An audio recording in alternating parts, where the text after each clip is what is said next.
fuera dada, concedida a dedo, así al que más conviene. Entre otras cosas también el doctor Alvarado aclaró el tema cuando se le preguntó en la conferencia acerca de los $44,000 que le había prestado al movimiento Semilla. Dijo que es una deuda que se dio, que él lo había tomado de su fondo de retiro y que esta deuda había sido saldada. Durante la tarde, antes de esta conferencia de prensa, hubo voces desde el Congreso que decían que el doctor Alvarado no era idóneo para el puesto. Se armó un polvorín en las redes sociales diciendo, bueno, ¿y qué es lo que ha pasado por ese ministerio antes? Pero por supuesto también se hacía mención de este caso que se sigue contra el movimiento Semilla e incluían ahí al doctor Alvarado. Decían que no tenían experiencia en administración pública. Muchas cosas están sucediendo alrededor del tema y tenemos hoy al licenciado Renzo Rosell con nosotros por la vía telefónica, es analista político independiente y con él vamos a tratar de entender mejor este tema. Así que licenciado Rosell, gracias por estar con nosotros. Buenos días. Muy buenos días, un cordial saludo en cabina y por supuesto a nuestro estimado radio oyente. Le agradezco mucho que haya tomado la llamada, licenciado. Vamos con la primera pregunta. ¿Cómo ve usted la conferencia de prensa de ayer en esta presentación que hizo el mandatario Bernardo Arévalo de su nuevo ministro de Comunicaciones, especialmente desde el punto de vista de lo que han ofrecido cumplirle a la población o cumplirle a la gente en cuanto al funcionamiento de ese ministerio? Bueno, me parece que es importante la presentación pública que hace el presidente de la República del nuevo ministro de Comunicaciones, tomando en cuenta que se trata de una designación después de la destitución, digamos, de la anterior ministra, básicamente por los argumentos que el señor presidente manejó y que se expusieron públicamente. Me refiero, la destitución obedece a que se realizaron pagos a constructoras que no debieron dar. Estamos hablando entonces de una suerte de no cumplir con los deseos de esta administración de darle un contenido y una direccionalidad a esa cartera muy distinta a la que se ha tenido casi que históricamente en el país. Entonces me parece que la presentación de ayer, la idea es decir públicamente que hay un cambio muy fuerte, es decir, aquí lo que pretendemos es usar un golpe de timón significativo que inicia con la presentación del nuevo ministro y con las acciones que el señor Alvarado llevará a cabo en los siguientes días. Bueno, ¿qué le pareció a usted esta circular que salió del Congreso de la República, en el que decían que el doctor Alvarado no era idóneo para el puesto porque no tenía experiencia, porque estaba en un caso de lavado de dinero y porque decían no es una persona que sea, digamos, parte del gremio en este sentido? ¿Cómo lo ve usted esa carta? Bueno, me parece que precisamente esa carta es un derivado del mensaje que el presidente dio ayer. Me refiero a que hay, y seguramente lo vamos a seguir viendo en las siguientes semanas, un alto nivel de resistencia frente a esta designación. Van a argumentar lo que sea, pero lo que no quieren es obviamente que cambien, como todo apuntaría a que haya un cambio no gradual, sino inclusive un cambio fuerte en la dirección y en el modo de proceder que se lleva a cabo en ese ministerio. Entonces yo creo que lo que están planteando algunos diputados, porque además ese documento como que fue bastante apócrifo, porque no tenemos mucha certeza de quién lo firmó por parte del Congreso, lo que expresa es el deseo de la continuidad de esas prácticas y ahora ver como una luz amarilla o casi roja, ver que es probable que se les acabe la luna de miel que históricamente se ha tenido de esta suerte de corrupción, tráfico de influencias que ha habido entre el Ejecutivo, las anteriores legislaturas, muchos diputados distritales, alcaldes, gobernadores, contratistas, bueno, fundamentalmente contratistas y demás. Entonces creo que eso no va a acabar, por supuesto, de la noche a la mañana, pero ahora es como una suerte de amenaza a esa continuidad de esas características que lamentablemente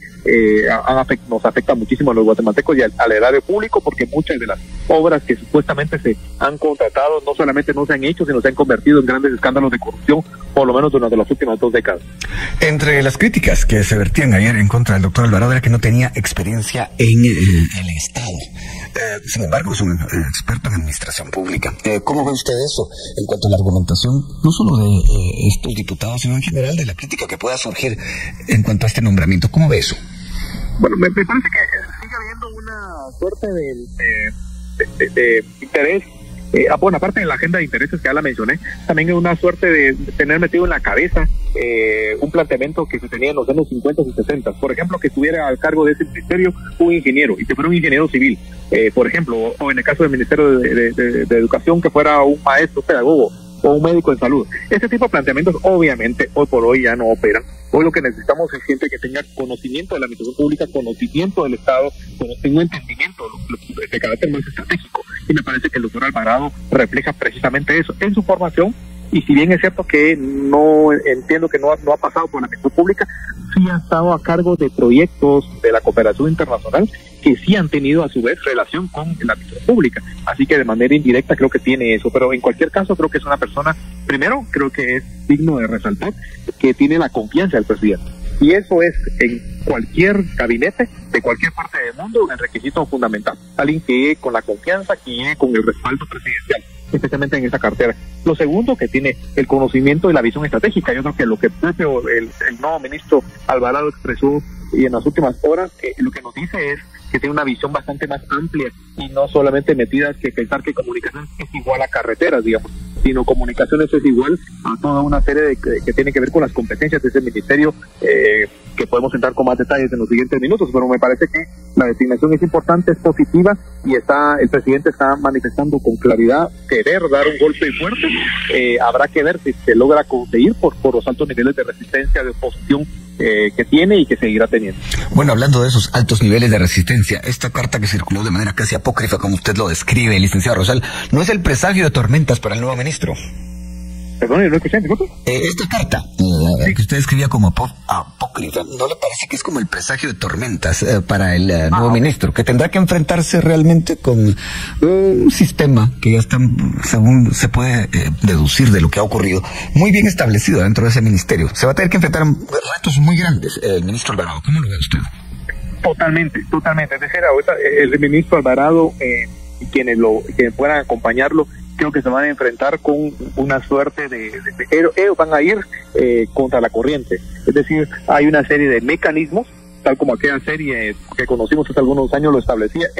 El Ministerio de Comunicaciones es precisamente una esfera, un dominio reservado en donde operan una serie de mecanismos, básicamente pro corrupción, pro impunidad, por toda una serie de prácticas absolutamente ilícitas, etcétera.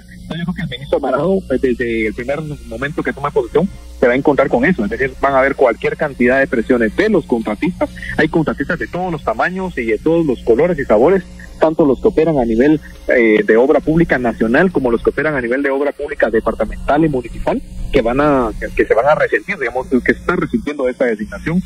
Cada uno de ellos tiene toda una línea, toda una serie de redes informales, pero muy poderosas, que se han adueñado de ese ministerio. Y no solamente hablemos de la obra, de la construcción de obra pública o de supervisión, de mantenimiento, sino también de vivienda. El Fondo para la Vivienda se convirtió en una gran escuela de corrupción. El tema del aeropuerto, el aeropuerto La Aurora, también es obviamente un imperativo de esa gestión. Los puertos, es decir, hay un montón de competencias y un montón de atribuciones que el ministro Alvarado tendrá que enfrentarse en cada una de ellas, una cantidad muy grande de redes que están ya bastante aceitadas, un conjunto de engranajes que han operado así durante mucho tiempo y que han logrado imponer ministros. Y en este caso, precisamente, la resistencia es porque ninguna de estas redes designó o tuvo que ver con el nombramiento del ministro Alvarado. Al contrario, entonces creo que eso será parte yo creo que es la designación más fuerte, la designación más cuesta arriba que se tiene actualmente en el gabinete.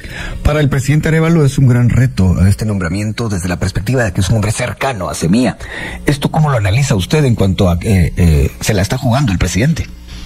Por supuesto, se la está jugando con alguien que es de la primera línea, digámosle, de la primera línea de cercanía al presidente, de la primera línea de gente que es obviamente afiliada, cercana al partido político. El tema es que creo que también está consciente el presidente, y aquí estoy haciendo una inferencia porque no lo sabemos necesariamente así, pero a nivel de análisis, creo que está haciendo una designación de decir, bueno, en este ministerio, en esta cartera necesito, después de la designación cuestionable de la exministra Yasmín de la Vega, y que ella no era del partido del nivel de cercanía, aquí tengo que cambiar y tengo que poner a alguien de mi confianza, voy a poner toda la carne en el asador, para decirlo en términos mucho más, digamos, no académicos, y yo creo que lo está haciendo el presidente de la República, es hacer eso, nombrar a alguien de la primera línea, porque además reconociendo que no puede confiar la coordinación de este ministerio, este cargo de este despacho, no se puede confiar en nadie más, y ya lo probó el presidente y no le funcionó.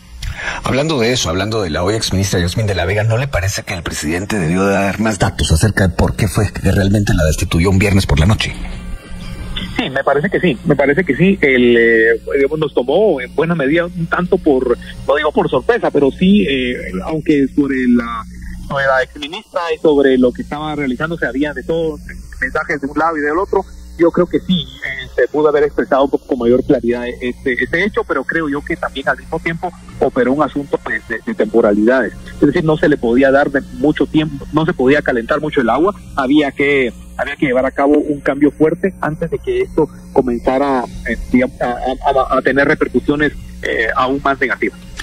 ¿Le pareció satisfactoria la explicación dada por el ahora ministro de Comunicaciones, Félix Alvarado, en cuanto a los $44,000 de financiamiento que le dio al Movimiento Semilla? Dijo, para que la gente lo sepa si no se enteró, que eran fondos de su retiro personal y que la deuda estaba saldada. ¿Cómo vio usted esa explicación por parte del ministro?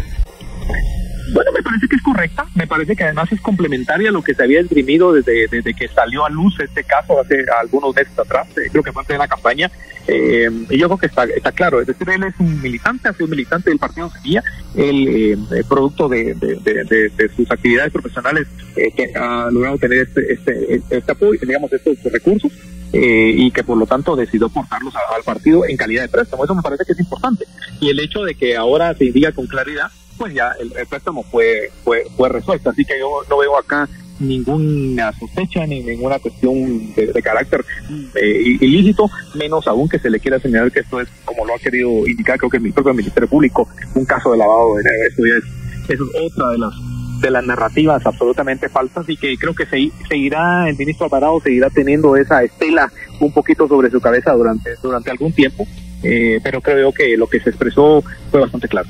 Bueno, volvamos a esa carta, a esta comisión legislativa que estuvo circulando ayer.